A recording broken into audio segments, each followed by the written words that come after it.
একটা কথায় ফুলকি উড়ে শুকনো ঘাসে পড়বে কবে। সারা শহর উথাল পাথাল, ভীষণ রাগে যুদ্ধ হবে।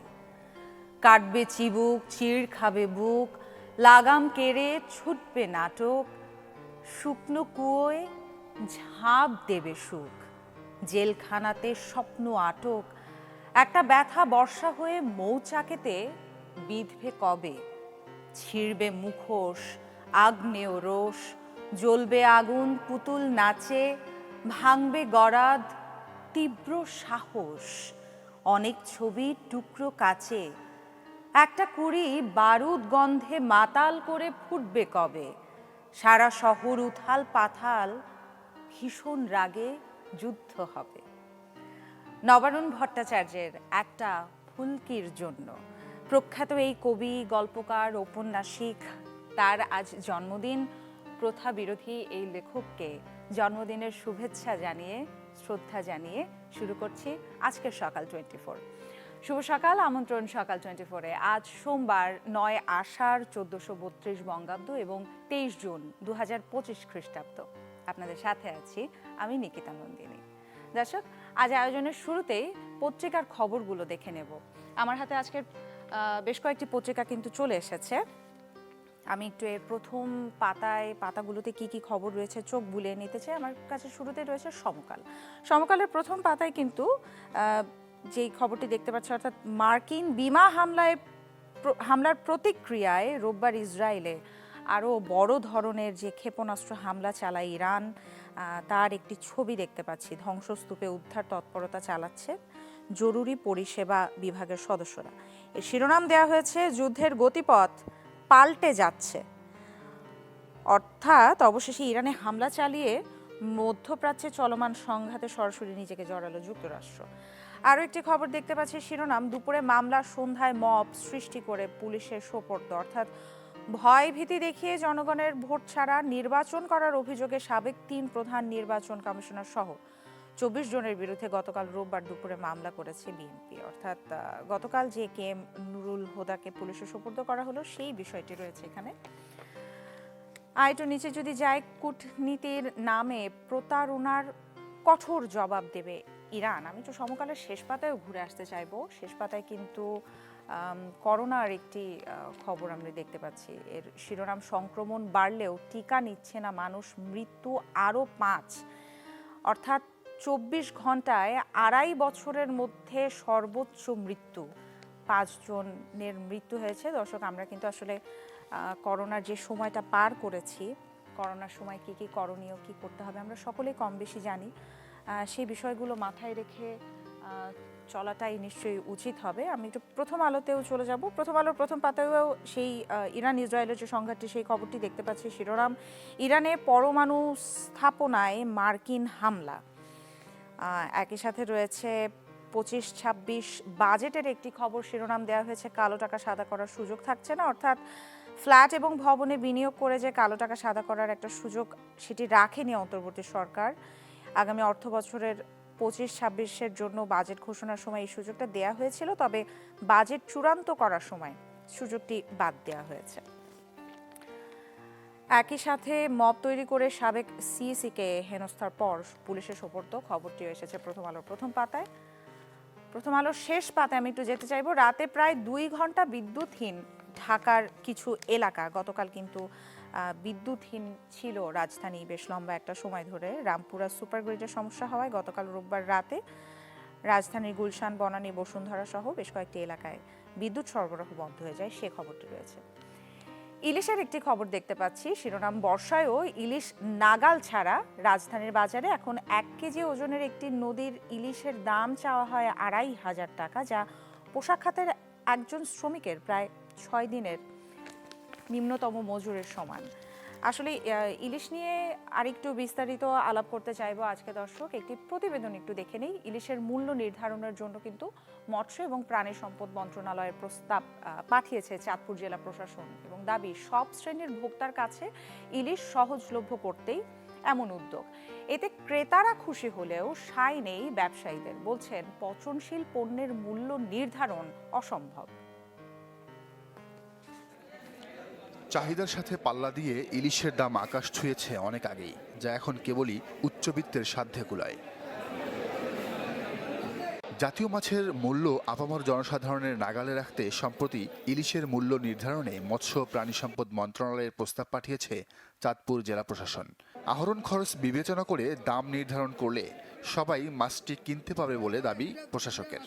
একটা ইলিশের উৎপাদন খরচ, পরিবহন খরচ এটা সহ অথবা তাদের সংরক্ষণ খরচ হিসাব করে একটা হয়তো মূল্য ঠিক করে দিলে আমরা হয়তো ঠিক ওই রকম মূল্য নয় কিন্তু একটা সিলিং করে দিতে পারি আর কি। সেই সিলিং করে দিলে এই ইলিশটা আমাদের সাধারণ মানুষের ক্রয় ক্ষমতার মধ্যে থাকবে। এই উদ্যোগের সাথে সহমত ঘাটে আসা সাধারণ ক্রেতাদের।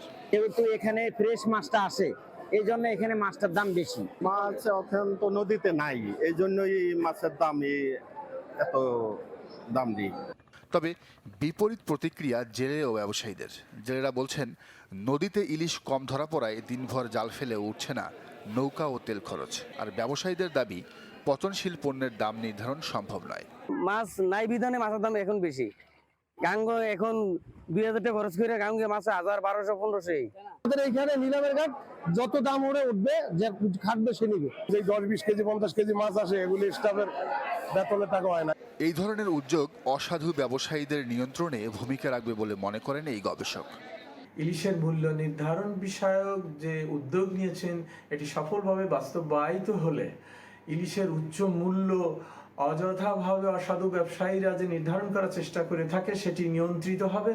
বর্তমানে চাঁদপুর বাজারে 1 কেজি সাইজের ইলিশ বিক্রি হচ্ছে 2400 থেকে 2500 টাকা কেজিতে, আর সর্বোচ্চ 3000 টাকা কেজি দাম পড়ছে 1 কেজির বড় সাইজের ইলিশের। Desk report, channel 24। দর্শক, এ বিষয়ে আরো একটু বিস্তারিত জানার চেষ্টা করব। ভোলা থেকে যুক্ত হচ্ছেন আমাদের সহকর্মী আদিল হোসেন তপু। আদিল, আমরা আসলে চাঁদপুরের রিপোর্টটি দেখছিলাম, ভোলার ক্রেতা বিক্রেতারা কি বলছেন? কারণ ইলিশের ক্ষেত্রে তো আসলে সবসময় খরচ, আড়তে ইলিশের যে সরবরাহ, এই সব কিছুর উপর একটা দাম যে নির্ধারণ করা হয় বা নির্ভর করে, বিক্রেতারা সবসময় আমাদের কথাগুলো বলে থাকেন। তো এই উদ্যোগটি নিয়ে আসলে তারা কি ভাবছেন, ক্রেতারাই বা কি ভাবছেন? নিকিতা, আসলে উপকূলীয় জেলা ভোলা, এই জেলায় কিন্তু বলা যায় ইলিশের উপরে একটা বড় অংশ এই জেলার মানুষ নির্ভরশীল। প্রায় বলা যায় 3 থেকে 3.5 লক্ষ মানুষ প্রত্যক্ষ অথবা পরোক্ষভাবে এই ইলিশ মাছ ধরে বিক্রি করেন এবং সরবরাহ করে থাকেন। তো এইখানে প্রায় এই ইলিশকে ঘিরে উপকূলের প্রায় শতাধিক ঘাট গড়ে উঠেছে এবং সেখানে মাছগুলো ধরা হয় এবং সেগুলো বিক্রি করা হয়। এবং আমরা যেটুকু জেলেদের এবং ব্যবসায়ীদের সাথে কথা বলেছি, তারা আসলে চাঁদপুরের যেই মাছটি বিক্রি করেন সেটি আসলে মোকাম হিসেবে যায়। ভোলার প্রায় এই উপকূলীয় জেলা ভোলার মেঘনা, তেঁতুলিয়া এবং সাগর থেকে প্রায় 34% ইলিশ ধরা হয়, এটা মৎস্য বিভাগের তথ্য অনুযায়ী। তো সেই ক্ষেত্রে এই মাছগুলো চাঁদপুর সহ ঢাকা বিক্রি হয় এবং সেখানে ভালো দামের আশায় কিন্তু বিক্রি করেন। তবে এখানকার ব্যবসায়ীরাও যেটি বলছেন যে আসলে যদি এই ধরনের দাম নির্ধারণ করা হয় তাহলে তাদের কাছে হয়তোবা কিছুটা প্রভাব পড়তে পারে। সেক্ষেত্রে তারা নতুন কোনো বিকল্প বিষয়ে বাজার দেখার চেষ্টা করবেন। আমরা একটু ব্যবসায়ীদের সাথে একটু কথা বলতে চাই আগে, যে চাঁদপুরে যে মাছের দাম নির্ধারণ করে দেওয়ার একটা পরিকল্পনা হাতে নিয়েছে, সো সেটি যদি হয় তাহলে সেক্ষেত্রে আপনাদের মাছের দামের ক্ষেত্রে কি ধরনের প্রভাব পড়বে, আর আপনারা মাছটা কিভাবে বা কিনে থাকেন? আমাদের এখানে প্রভাব পড়বে যে আমাদের নদীতে সব বড় মাছ, দুইটা একটা যা বড় মাছ পড়ে একটু দাম বেশি, আর যদি মাছটা যদি বেশি পড়ে তাহলে কিন্তু দাম অটোই কমে যাবে। আর এখানে সিস্টেম হচ্ছে হালি হিসেবে বিক্রি করে, যেমন একটা মাছ যদি 5000 টাকা ওঠে, 10% লেস 4500 টাকা, সেখানে কমিশন দেওয়া গেলে 4200-4300 টাকা পাকা পায়। আর এখানে যদি দাম নির্ধারণ করা হয়, যেমন ধরেন আমরা যেখানে জেলে 10 টাকা বেশি পায় সেখানেই মাছটা বিক্রি করবে, তাহলে আমাদের ঘাটে আর আসবে না। আমাদের ঘাটে আসবে না, এইভাবে আমাদের ব্যবসার প্রভাব পড়বে। তা যেখানে এটা এভাবে দাম নির্ধারণ করতে কিন্তু সম্ভব হয় না। যদি যেখানে দাম একটু বেশি হয় সেখানেই জেলে মাছ বেচবে। আমরা শুনছিলাম ব্যবসায়ীদের কাছ থেকে কথা, যে তারা বলছিলেন যে আসলে দাম নির্ধারণ করে দিলে আসলে জেলেরা আসলে মাছটি সেভাবে ঘাটে না আনলে এটি প্রভাব পড়বে সাধারণ ব্যবসায়ীদের কাছ থেকে এই ঘাটে। আমরা একটু ক্রেতাদের কাছ থেকে শুনতে চাই যে আপনারা তো আসলে মাছ কিনতে এসে দেখা গেল যে এই মাছটি আপনারা কিনতে আসেন 1000 টাকা কিংবা 1200 টাকা, সেটি যখন 2200-2500 টাকা হয় তাহলে কিভাবে আপনারা মাছটা কিনেন? আমরা আসলে যে মাছটা কিনতে আসে, আমরা সাধারণত যে মাছটা 1000 টাকা দাম হয়, হ্যাঁ, এই মাছটা দেখা গেছে ডাকে 2200 টাকা, 2300 টাকা, 2500 টাকা হয়ে যায়। এই জন্য আমরা এই দামটা আমাদের প্রভাব পড়ে, ঠিক আছে। এর আমরা মধ্যবিত্ত নিম্নবিত্ত মানুষ আমরা দামটা আমাদের নাগালের বাইরে হয়ে যায়। এটা যদি আসলে প্রশাসক সেভাবে যদি নির্ধারণ করে যে যে মাছটা ন্যায্য মূল্য, ঠিক আছে, জেলেরাও ন্যায্য মূল্য পায়, আমরাও ন্যায্য মূল্যের ভিতরে কিনতে পারি, তাহলে এটা ভালো হবে। জি, শুনছিলাম নিকিতা, যে আসলে ক্রেতারা বলছিলেন যদি সেক্ষেত্রে জেলেরা দাম পায় তাহলে যদি এই সব মিলিয়ে যদি আপনি নির্ধারণ করে তাহলে হয়তো বা ভালো হয়। তবে ভোলার জেলে ব্যবসায়ীদের বক্তব্য হচ্ছে যে এই ঘাটে মূলত মাছগুলো ডাকের মাধ্যমে কিনা হয়, তো সেই ক্ষেত্রে দামটি আসলে যারা ডাকেন তারাই আসলে দামটা বৃদ্ধি করে ফেলে, সেই ক্ষেত্রে বাজারে যায় প্রভাব পড়ে, তখন ক্রেতারা বেশি দামে কিনতে হয়। তো এটি আসলে মনিটরিং করতে হলে করা উচিত, বা নদীতে যদি মাছের উৎপাদন বাড়া যায়, নদীর যে জলবায়ু পরিবর্তনের কারণে যে মাছের যে আসে না সেটি যদি আনা যায়, নদীতে যদি মাছ আসে তাহলে হয়তোবা দাম কমে আসবে, তখন হয়তোবা এই ইলিশ মানুষকে তারা নাগালে মানুষ, সাধারণ মানুষ এটি কম দামে কিনতে পারবেন বলে মনে করছেন। তো ভোলার মাছঘাট থেকে এই ছিল আমার কাছে। আদিল, ধন্যবাদ আপনাকে। দর্শক, আবারও একটু পত্রিকায় ফিরে যেতে চাই। আমার কাছে এই পর্যায়ে কালের কণ্ঠ রয়েছে। কালের কণ্ঠের প্রথম পাতায়ও কিন্তু ইরানি যুদ্ধে জড়ালো যুক্তরাষ্ট্র শিরোনামে এই খবরটি স্থান পেয়েছে। একটি বিশেষ সাক্ষাৎকার দেখতে পাচ্ছি, সিনিয়র ব্যাংকার ও অগ্রণী ব্যাংকের চেয়ারম্যান সৈয়দ আবু নাসের বখতিয়ার আহমেদের বিশেষ সাক্ষাৎকার রয়েছে কালের কণ্ঠের প্রথম পাতায়। কালের কণ্ঠের পরে আমার হাতে আছে দৈনিক ইত্তেফাক। ইত্তেফাকের প্রথম পাতাতেও আসলে ইরানের সঙ্গে সরাসরি যুদ্ধে জড়ালো যুক্তরাষ্ট্র শিরোনামে খবরটি রয়েছে। একই সাথে আরও একটি শিরোনাম দেখতে পাচ্ছি, কালো টাকা সাদা করার সুযোগ বাতিল করে বাজেট অনুমোদন।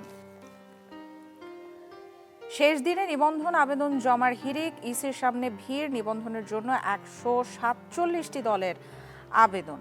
ইসিতে নিবন্ধনের আবেদন এনসিপির। ইত্তেফাকের পরে আমার হাতে রয়েছে আমার হাতে রয়েছে যুগান্তর, এবং যুগান্তরের প্রথম পাতাতেও সেই একই খবর, ভয়াবহ যুদ্ধের মুখে মধ্যপ্রাচ্য। একই সাথে রয়েছে সাবেক নির্বাচন কমিশনার কে এম নুরুল হুদাকে পুলিশের কাছে হস্তান্তর করার খবরটি। 25-26 অর্থ বছরের বাজেট অনুমোদন, কালো টাকা সাদা করার বিধান বাতিল। সবকিছু মিলিয়ে আসলে এই ছিল প্রধান, আমার হাতে যেই খবরের কাগজগুলো ছিল সেই খবরের কাগজগুলোর প্রধান খবরগুলোতে একটু চোখ বুলিয়ে নেবার চেষ্টা করলাম। এবারে আসলে যে ডেঙ্গু পরিস্থিতি নিয়েও আমরা জানতে চাইবো। শরীয়তপুরের খবর জানাতে সরাসরি যোগ দিচ্ছেন আমাদের সঙ্গে নুরুল আমিন রবিনের কাছে চলে যাই। রবিন, শুভ সকাল আপনাকে। বেশ লম্বা একটা সময় ধরে আসলে একদিকে করোনা এবং আরেকদিকে ডেঙ্গুর প্রকোপ বেড়েছে। আপনার ওখানে কি অবস্থা দেখছেন? হাসপাতালগুলোতে কি খবর? রোগীর সংখ্যা বাড়লো কিনা? এবং একই সাথে সার্বিক পরিস্থিতি আসলে কি? তাদেরকে সেখানে যে সমস্ত নিয়ম কানুন মেনে, যেমন এর আগে আমাদের আরেক সহকর্মী আমাদেরকে জানিয়েছিল গত সপ্তাহে যে মশারি টাঙানোর বিষয়টি, ছোট ছোট যে বিষয়গুলো রয়েছে সেগুলো কেউ মানতে চাইছে না, এরকম কোনো কিছু আপনার ওখানে দেখছেন কিনা? নিকিতা, শুভ সকাল। সেই সাথে চ্যানেল 24 এই মুহূর্তে যারা যুক্ত আছেন প্রত্যেককে শুভ সকাল জানাচ্ছি। তো শরীয়তপুরে ডেঙ্গু পরিস্থিতি কিন্তু গত জানুয়ারি থেকে মোটামুটি একটি স্থিতিশীল পর্যায়ে থাকলেও আমরা দেখেছি গত জুন থেকে কিন্তু খানিকটা অবনতির দিকে যাচ্ছে। স্বাস্থ্য বিভাগের তথ্য যেটি বলছে যে গত জানুয়ারি থেকে এ পর্যন্ত জেলায় মোট 80 জন ডেঙ্গু রোগী শনাক্ত হয়েছে, যারা শরীয়তপুরে বিভিন্ন হাসপাতাল থেকে চিকিৎসা নিয়েছেন। তবে সবচেয়ে উদ্বেগের বিষয় যেটি, যে এই জুন মাসে এসে কিন্তু খানিকটা বৃষ্টিপাত বৃদ্ধি পেয়েছে, যার কারণে ডেঙ্গুর প্রকোপও কিন্তু খানিকটা শরীয়তপুরে বেড়েছে। এই কয়দিনেই কিন্তু শরীয়তপুরে এরই মধ্যে 23 জন ডেঙ্গু রোগী নতুন করে শনাক্ত হয়েছে। এবং বর্তমানে আমি যেই হাসপাতালটিতে রয়েছি, শরীয়তপুর জেলা সদর হাসপাতাল, এই হাসপাতালটিতে 5 জন ডেঙ্গু রোগী চিকিৎসা নিচ্ছেন। এছাড়া জাজিরা উপজেলা স্বাস্থ্য কমপ্লেক্সে চিকিৎসা নিচ্ছেন 1 জন এবং গোসাইরহাট উপজেলা স্বাস্থ্য কমপ্লেক্সে চিকিৎসা নিচ্ছেন 5 জন। সব মিলিয়ে শরীয়তপুরের বিভিন্ন হাসপাতাল থেকে এই মুহূর্তে 11 জন ডেঙ্গু রোগী চিকিৎসা নিচ্ছেন। চিকিৎসকরা যেটি বলছেন যে ডেঙ্গু রোগে মূলত প্রতিকারের থেকে প্রতিরোধের দিকেই বেশি গুরুত্ব আরোপ করতে হবে, এবং সেই ক্ষেত্রে রোগীদেরকে সচেতন হতে হবে। বাসায় যে সকল স্থানে পানি জমে থাকে, ফুলের টব এবং আশপাশের যেই জলাশয়গুলি রয়েছে সেখানকার পানি নিয়মিত পরিষ্কার পরিচ্ছন্ন রাখতে হবে। আর শরীয়তপুরে যে সকল ডেঙ্গু রোগী চিকিৎসাধীন রয়েছে তাদের মধ্যে বা তার পরিবারের মধ্যেও কিন্তু আমরা সচেতনতার কিছুটা ঘাটতি লক্ষ্য করেছি। এখানে যারা চিকিৎসা নিচ্ছেন অনেককেই আমরা দেখেছি যে মশারি খাটিয়ে তারা থাকছেন না, যার কারণে কিন্তু ডেঙ্গু আরও বেশি আকারে ছড়িয়ে পড়ার একটি শঙ্কা কিন্তু রয়েছে, চিকিৎসকরা বারবার তাদেরকে সচেতন করছেন। আর পৌর কর্তৃপক্ষ যেটি বলছে যে শরীয়তপুর পৌর শহরের যে সকল এলাকাগুলি রয়েছে সেখানে তারা ডেঙ্গু প্রতিরোধের জন্য যে মশা নিধন স্প্রে সেটি তারা এখনো পর্যন্ত পুরোদমে শুরু না করলেও দ্রুত সময়ের মধ্যে তারা কিন্তু ডেঙ্গু প্রতিরোধের জন্য এই মশা নিবারণের স্প্রেগুলি করবেন। তো নিকিতা, এই ছিল আমার কাছে শরীয়তপুর থেকে আসলে ডেঙ্গু পরিস্থিতির সবশেষ তথ্য। ধন্যবাদ আপনাকে। দর্শক, সকাল 24-এ ছোট্ট একটি বিরতি নিচ্ছি, সঙ্গেই থাকুন।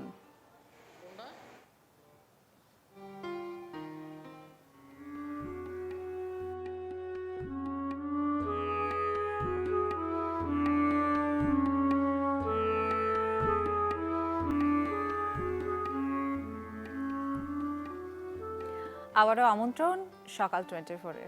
দর্শক, এবারে একটু দেশের পর্যটন নিয়ে জানতে চাইব। টাঙ্গুয়ার হাওরের পর্যটকবাহী হাউস বোট প্রবেশে নিষেধাজ্ঞা এবং সুনামগঞ্জ থেকে যুক্ত হচ্ছেন আমাদের সহকর্মী আর জুয়েল। তার কাছ থেকে আসলে বিস্তারিত জেনে নিব। জুয়েল, শুভ সকাল আপনাকে। যে 13টি নিষেধাজ্ঞা আসলে দেয়া হয়েছে সেটি নিয়ে বিস্তারিত জানতে চাইব।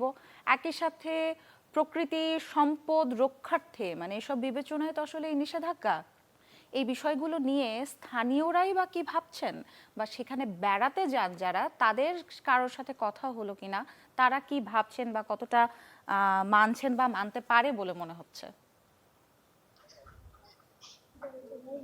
নিকিতা, সুনামগঞ্জে কিন্তু এই টাঙ্গুয়ার হাওরের এই মৌসুমটা প্রচুর পর্যটক এসেছে এবং গেল কয়েকদিন ধরে কিন্তু টাঙ্গুয়ার হাওরের পরিবেশ এবং জীববৈচিত্র্য যে ধ্বংসের যে বিষয়টি সেটি কিন্তু ব্যাপক আলোচনা হচ্ছে। স্থানীয় যারা আছেন, যারা পর্যটকরা আছেন, সবাই আসলে এই বিষয়টা নিয়ে ব্যাপক আলোচনা হচ্ছে। কারণ গেল কয়েকদিন আমরা দেখেছি টাঙ্গুয়ার হাওরে কি পরিমাণ শব্দ দূষণ হচ্ছে। স্থানীয় যারা পর্যটক বা যারা আসছেন, অনেকে নৌকাকে উচ্চস্বরে গান বাজনা কিংবা প্লাস্টিক বর্জ্য ফেলা, মানে সব মিলিয়ে টাঙ্গুয়ার হাওরের যে পরিবেশের যে বিপর্যয় সেটি গেল কয়েক বছরের তুলনায় এবছর আরো বেড়েছে, যার ফলে কিন্তু স্থানীয়ভাবে ব্যাপক আলোচনা হয়েছে। এটা অনেক মানুষ আসলে এই টাঙ্গুয়ার হাওরকে বাঁচাতে অনেক দাবি জানিয়েছে। অনেক জায়গায় আমরা দেখেছি মানববন্ধন হয়েছে, সিলেট, সুনামগঞ্জ, ঢাকা সহ বিভিন্ন জায়গায়। এবং তারা বলছেন যে গেল 10 বছর আগে টাঙ্গুয়ার হাওরের যে জীববৈচিত্র্য ছিল সেটিগুলো অনেক ধ্বংসের পথে, এবং টাঙ্গুয়ার হাওরের যে পর্যটকদের যে নির্দেশনা ছিল সে অনেক আগে থেকে সেটি কিন্তু অনেকে মানছেন না, যার ফলেই কিন্তু এই টাঙ্গুয়ার হাওরের যে জীববৈচিত্র্য রক্ষা এবং পরিবেশ প্রতিবেশের যে রক্ষায় যে উদ্যোগগুলো নিয়েছিল জেলা প্রশাসন, গেল শনিবার কিন্তু 13টি নির্দেশনা জারি করেছে পর্যটকদের জন্য। তারা বলেছিল যে সুনামগঞ্জ যে টাঙ্গুয়ার হাওরে উচ্চ শব্দে কোনো গান বাজানো যাবে না, প্লাস্টিক বর্জ্য ফেলা যাবে না, কিংবা টাঙ্গুয়ার হাওরের যে মূল যে জায়গাটা সেই জায়গায় আসলে নৌকা নিয়ে প্রবেশ করা যাবে না।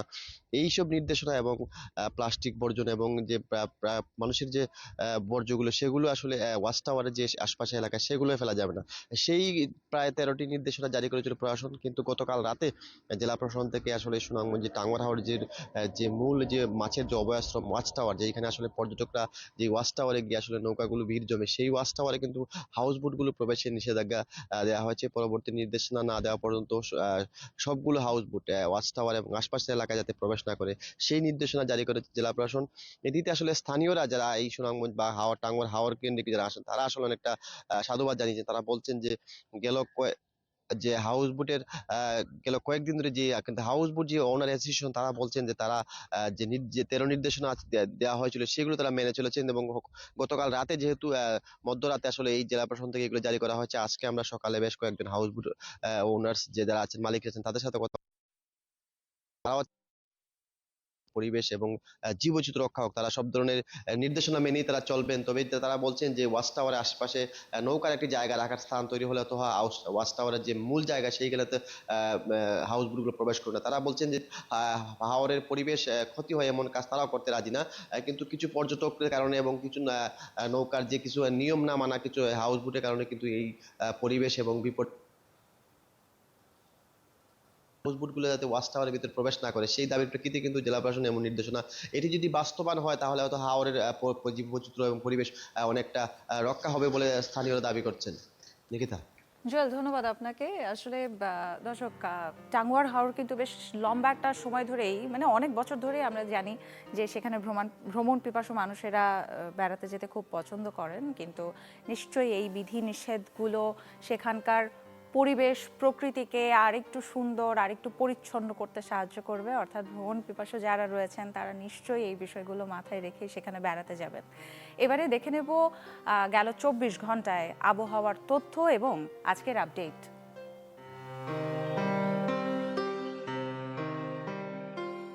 ঢাকায় গত 24 ঘন্টায় সর্বোচ্চ তাপমাত্রা রেকর্ড করা হয়েছে 34.2 ডিগ্রি সেলসিয়াস। সর্বনিম্ন তাপমাত্রা রেকর্ড করা হয়েছে 27.8 ডিগ্রি সেলসিয়াস। রাজশাহীতে সর্বোচ্চ তাপমাত্রা 34.8 ডিগ্রি সেলসিয়াস এবং সর্বনিম্ন তাপমাত্রা 27.6 ডিগ্রি সেলসিয়াস। রংপুরে সর্বোচ্চ তাপমাত্রা ছিল 34 ডিগ্রি সেলসিয়াস এবং সর্বনিম্ন তাপমাত্রা 27.5 ডিগ্রি সেলসিয়াস। ময়মনসিংহে সর্বোচ্চ তাপমাত্রা ছিল 31.5 ডিগ্রি সেলসিয়াস এবং সর্বনিম্ন তাপমাত্রা 27.4 ডিগ্রি সেলসিয়াস। সিলেটে সর্বোচ্চ তাপমাত্রা ছিল 32.8 ডিগ্রি সেলসিয়াস এবং সর্বনিম্ন তাপমাত্রা 25.5 ডিগ্রি সেলসিয়াস। চট্টগ্রামে সর্বোচ্চ তাপমাত্রা 32.2 ডিগ্রি সেলসিয়াস এবং সর্বনিম্ন তাপমাত্রা 25.7 ডিগ্রি সেলসিয়াস। খুলনায় সর্বোচ্চ তাপমাত্রা ছিল 34.3 ডিগ্রি সেলসিয়াস এবং সর্বনিম্ন তাপমাত্রা 27.8 ডিগ্রি সেলসিয়াস। বরিশালে সর্বোচ্চ তাপমাত্রা রেকর্ড করা হয়েছে 32 ডিগ্রি সেলসিয়াস এবং সর্বনিম্ন তাপমাত্রা 26.7 ডিগ্রি সেলসিয়াস। দেশের সর্বনিম্ন তাপমাত্রা রেকর্ড করা হয়েছে বান্দরবানে 23.7 ডিগ্রি সেলসিয়াস এবং দেশের সর্বোচ্চ তাপমাত্রা নিকলিতে 35.2 ডিগ্রি সেলসিয়াস রেকর্ড করা হয়েছে। আজ রংপুর, ময়মনসিংহ ও সিলেট বিভাগের অনেক জায়গায় এবং রাজশাহী, ঢাকা, খুলনা ও বরিশাল বিভাগের কিছু কিছু জায়গায় অস্থায়ীভাবে দমকা হাওয়া সহ বিদ্যুৎ চমকানো থেকে শুরু করে হালকা থেকে মাঝারি ধরনের বৃষ্টিপাত হতে পারে। সেই সাথে রংপুর, ময়মনসিংহ, চট্টগ্রাম ও সিলেট বিভাগের কোথাও কোথাও মাঝারি ধরনের ভারী বর্ষণ হতে পারে। আজ সারা দেশে দিনের তাপমাত্রা সামান্য কমতে পারে ও রাতের তাপমাত্রা প্রায় অপরিবর্তিত থাকতে পারে। দর্শক, শুরু করেছিলাম নবারুণ ভট্টাচার্যের জন্মদিনের শুভেচ্ছা দিয়ে। আজ কিন্তু আরও একজনের জন্মদিন রয়েছে, যা আমাদের অন্যতম বাতিঘর ইমেরিটাস অধ্যাপক সিরাজুল ইসলাম চৌধুরীর জন্মদিন। আজ তাকে শুভেচ্ছা জানিয়ে আজকে শেষ করতে চাই। সবাই খুব ভালো থাকবেন। আজ এই পর্যন্তই সকাল 24-এর।